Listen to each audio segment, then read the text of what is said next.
Assalamualaikum warahmatullahi wabarakatuh. Selamat datang kembali di channel YouTube Destinasi Kayu.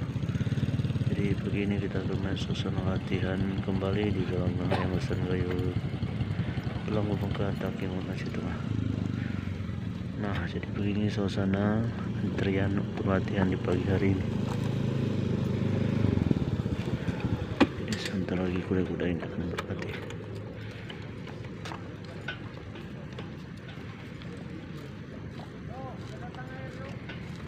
Nah, jadi banyak sekali kudanya. Jadi pacuan kudanya akan dilaksanakan pada tanggal 27 Februari 2023.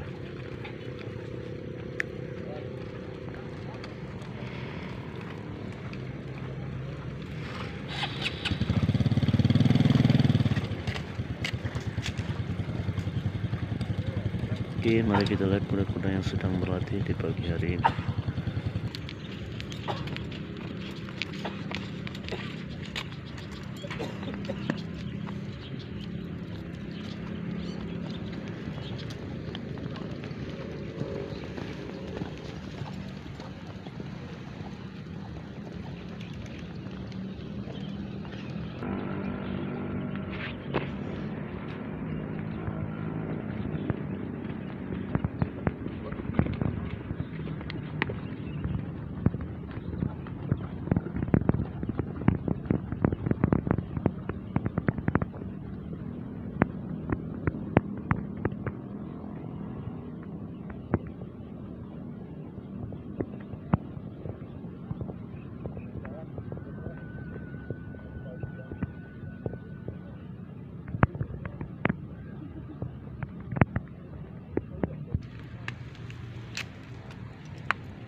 Terus tergiran pak, yang besik di mau besi, itu murung belum dulu.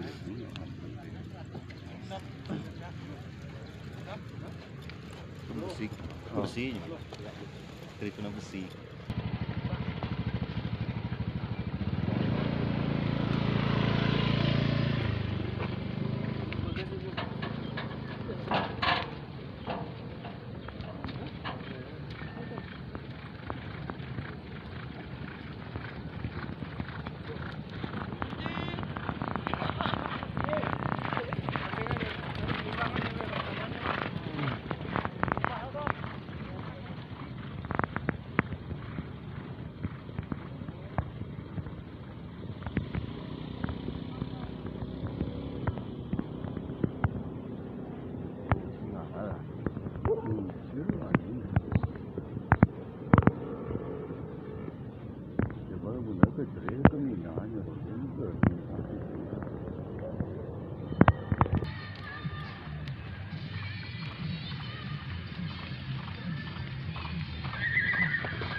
Budun good. Oh, budun very important. Nek ni Arabi.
Oke, sekian dulu penulisan kita pagi ini melihat latihan event menjelang event Pesepeda Tradisional Gayo 2023. Jangan lupa subscribe channel YouTube Desa Nagari.